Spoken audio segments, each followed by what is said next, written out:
Fala aí, galerinha, boa, beleza? Hoje eu quero bater um papo com vocês a respeito de identitarismo, né? É um assunto que eu quero falar há muito tempo e sempre foi adiado, mas eu acho que não dá mais para deixar para trás, então hoje eu quero conversar um pouquinho aqui, puxar aqui a cópia do meu roteiro, que eu coloco aqui do lado, beleza? E eu queria falar um pouquinho sobre isso, né? Sobre um pouquinho do identitarismo, né? Para começar, né, fazer uma pequena introdução aqui, né? Eu vou começar falando sobre as principais vítimas do identitarismo, né? Então, essas vítimas do identitarismo, ela começou com o feminismo, as lutas raciais e as causas LGBT. São as três vítimas, né, do identitarismo. Daqui a pouco vai ficar bem claro aqui, eu vou mostrar para vocês o que o mal o identitarismo fez para essas pessoas, né? E outra coisa que é preciso ficar bem claro para algumas pessoas, né, que se você aí, né, provavelmente sente um certo desconforto com essas causas sociais, eu garanto para você, muito provavelmente seu desconforto é o comportamento dos identitários em cima dessas políticas públicas que são importantes e sérias, mas que estão sendo norteadas, estão sendo guiadas politicamente, ainda que na informalidade, muitas vezes, por essa linha de pensamento que é destrutiva. Então fique tranquilo, você não é machista por causa disso, você não é racista, você não é fascistoide ou qualquer outro tipo de coisa que essas pessoas venham falar, né? Então, eu posso garantir a você, você não é nenhuma coisa dessa. Até porque opinião de identitário, quando ele te chamar de qualquer adjetivo desse, pode ignorar, entendeu? Isso não quer dizer que você não seja. Mas vindo de identitário, cara, faz que nem eu. Entra por aqui, sai por aqui e sorri da cara deles. Porque geralmente quando eles fazem isso é porque eles não têm argumentos, que é o que eles provavelmente vão fazer aqui no comentário, quando esse vídeo chegar para eles, tá? Dito isso, vamos falar um pouquinho aqui sobre uma primeira evidência material desse tipo de comportamento, de que por que o identitarismo ridiculariza essas causas, né? A primeira que a gente tem é que aconteceu recente com o Ian das Neves, né? Ele usou o fascismo de uma forma inadequada, que é um ato que chocou muita gente dele ter usado, e eu concordo, eu acho que o Ian Neves pisou na bola dessa vez, né? Isso é normal, às vezes a gente comete alguns excessos, mas ele de fato pisou na bola. Só que quem faz uso disso constantemente são os identitários e ninguém dá um pio. Por aí você já começa a entender como os identitários eles ficam protegidos dentro de uma bolha ali para não tocar. E isso vem da própria esquerda que cada vez mais está perdendo a vergonha de atacar. A gente tem outros canais que já estão começando a fazer esse tipo de questionamento, porém ainda de uma forma bem tímida, mas já começam a serem questionados a respeito, né? Então isso é só um exemplo prático, recente, não dá para dizer que isso aconteceu há anos atrás, isso aconteceu recente, e é uma prática bastante comum, né?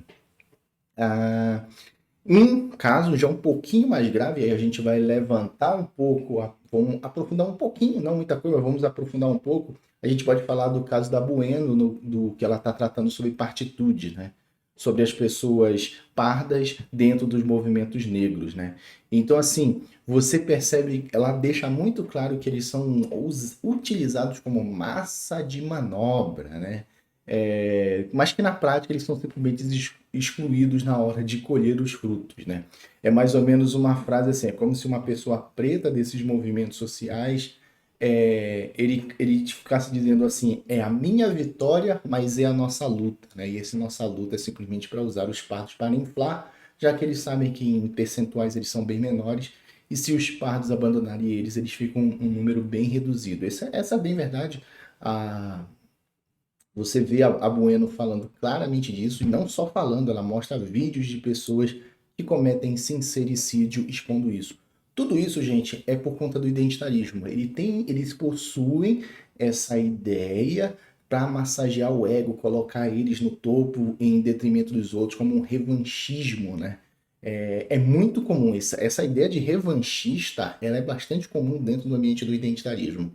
E uma coisa que eu acho bastante interessante é que os identitários gostam de vomitar, e eles vomitam muito isso, eles criticam muito das experiências socialistas que ficaram utilizando os trabalhadores como massa de manobra, né? Tá aí um caso, aí eu venho a perguntar para vocês, e aí, vai ter algum que vai questionar disso? Provavelmente não, vão querer varrer para debaixo do tapete. Isso deixa muito claro o que são esse pensamento identitário egoísta e infantil. A gente já vai falar sobre políticas infantilizadas daqui a pouco, tá? Ah, um outro ponto que é sempre importante falar é o silêncio absoluto a respeito do crime que a Dani Calabresa cometeu, né? A Dani Calabresa cometeu um crime bastante grave, tá, gente? Ela fez acusação de uma violência que é feita contra a mulher, uma violência muito séria, que precisa ser trabalhado, e ela, para atender os próprios interesses individuais, olha só o nível dessa coisa. Ela fez uma acusação falsa contra o Marcos Melling, né? Aí vem aquela questão, sempre vai existir gente que vai fazer esse tipo de coisa, tá? Isso não é privilégio lá do movimento identitário de qualquer lugar. Isso acontece. Mas o silêncio, a passada de pano é bizarra. Ela é orquestrada e ela é proporcional. Se você tá aí na sua casa e você não consegue entender como esses movimentos feministas identitários eles ficam calados e à esquerda, é porque é meio que uma ordem moral, sabe? Isso eles combinam entre eles para não falar porque o feminismo é frágil, porque o feminismo pode acabar. Então é melhor fingir que não está acontecendo. É bizarro, mas é isso que acontece dentro. Isso é tudo culpa do identitarismo. Eles se preocupam muito com a imagem, com a superfície. Eles são muito fúteis. A futilidade é uma coisa muito forte lá do movimento identitário. E então agora a gente vai falar um pouquinho sobre desse tipo de comportamentos que eu trouxe para vocês, de casos reais que ocorreram. Vamos falar um pouquinho aqui sobre a infantilização de políticas públicas, né? E quando a gente fala de políticas públicas aqui, que eu estou comentando, não necessariamente ela precisa se formalizar, entendeu? Quando você está se organizando e fazendo questionamentos para a sociedade, está querendo convidar pessoas para lutar por uma causa para que possa virar depois uma lei, um decreto ou qualquer comportamento vindo do Estado, isso já é política pública, tá? A efetividade é outra coisa, né? Então, provavelmente eu sei que muitos vão dizer, ah, mas me mostra uma lei aí. Se for por causa disso, o movimento feminista, quando conseguiu o voto, só virou política pública quando surgiu uma lei formal tramitando dentro do Congresso. Todo mundo sabe que não, a política pública começou lá atrás, com várias mulheres reivindicando o voto. Então elas já estavam fazendo política. E aí, identitário, você que vier com esse argumento por cima de mim, você vai ter que escolher. Você vai ter que então dizer para mim que as mulheres, quando estavam lá lutando, questionando, fazendo campanha para que elas pudessem votar, isso não é política pública. Começou só quando ficou tramitando dentro do Congresso. Pau que dá, como vocês podem imaginar, pau que dá em Chico, tem que dar em Francisco. Comigo, essa tática que eu sei que vocês vão fazer não vai funcionar. Desiste, não vai funcionar. Pode desistir, não vai funcionar. Então vamos falar um pouquinho sobre as infantilizações, né? A infantilização mais conhecida, vocês devem conhecer essa daqui é bastante corriqueira, né? Que é o pronome neutro, né? O pronome neutro, ele é basicamente a função do pronome neutro que eles querem é massagear o ego, tá, gente? É só isso. O identitário sabe que toda a política do pronome neutro não vai melhorar a vida de ninguém que passa por discriminações pesadas, condições degradantes dentro da sociedade porque alguém vai usar o pronome neutro adequado. É simplesmente para massagear o ego de uma pessoa que vive uma ilusão de inclusão artificial, sem nenhum tipo de reflexão do comportamento doentio, ruim, coisas do tipo, e força para essas pessoas entrarem no mercado de trabalho e terem o espaço dentro da sociedade que ela mereça. Só tem um foco, massagear o ego. Isso é o principal ponto do identitarismo. O identitarismo só pensa nisso, tá, gente? Primeiro é isso e o resto é consequência se acontecer. É basicamente isso, é massagear o ego. O caso da Bueno deixa muito claro isso, entendeu? Para você ver como são as coisas. Mas só que aí você provavelmente já deve ter começado a dizer aí, ou tá pensando em responder, dizendo assim, ah, mas o pronome neutro foi superado. Ele foi superado porque ele é tão ridículo que as pessoas atropelaram. Mas vamos falar de um outro, né? Existe um- uma política que veio dos Estados Unidos e que não vai demorar para vir para o Brasil, vocês vão ver isso acontecer, que é usar o termos mulheres lactantes, mães lactantes.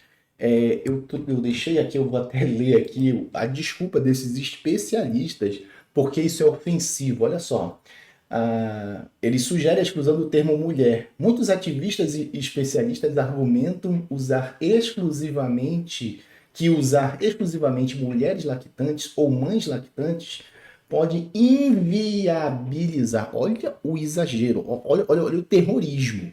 inviabilizar homens trans e pessoas não binárias que amamentam, pois este não pode não se identificar com mulheres ou mães. Você tem noção do tamanho da infantilidade? Isso é para massagear ego, gente.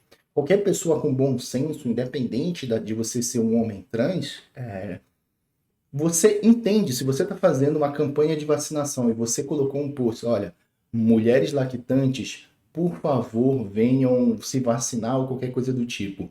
Mas o egoísmo é tão grande, o massageio do ego é tão importante para eles que dane-se a saúde da criança de ser contaminada por ela não ter se vacinado. Isso aí fica secundário. Cara, pensa só o nível de delírio dessa gente. Se o próprio filho do colo, a pessoa diz que inviabilizou ela se vacinar ou fazer algum tipo de tratamento por causa de um termo usando a especificação biológica, o que dirá para outras pessoas que não são tão próximas delas? Olha o nível que o identitarismo faz com as pessoas. Essa afirmação não vai demorar para chegar no Brasil, tá? Eles vão vir com esse delírio, se é que já não está rolando dentro dos grupos dos identitários aí. Olha o nível da coisa. Gente, vocês conseguem imaginar? Isso para mim aqui é chocante. Pronome neutro é engraçado e infantil. Esse aqui já começa a ser um pouquinho assim, cara, essa galera tá maluca, essa galera é um delírio. É massagear o ego, gente. Eles trabalham para massagear o ego. São pessoas extremamente despolitizadas. Ninguém quer admitir isso. Despolitizada para ter reformas realmente estruturais, eles são muito, muito despolitizados, né? Então, assim, o que eu queria trazer para vocês com esses dois exemplos, tem outros também que eu não consigo lembrar agora, mas que a gente pode trazer esse tipo de pensamento. Lembrei de um, mas vou dar um terceiro aqui, né?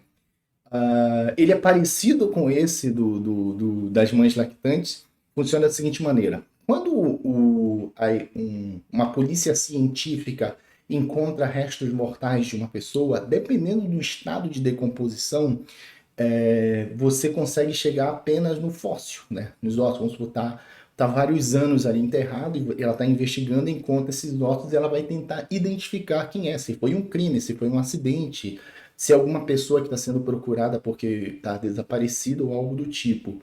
E nesse laudo é feito coletas o quê? Puramente biológicas, que é o que sobra, né? Você não consegue entrevistar o fóssil, obviamente. Então você vai dizer, olha, trata-se de uma pessoa com aproximadamente, sei lá, 1,70 m, tinha aproximadamente 40 anos de idade e é uma mulher.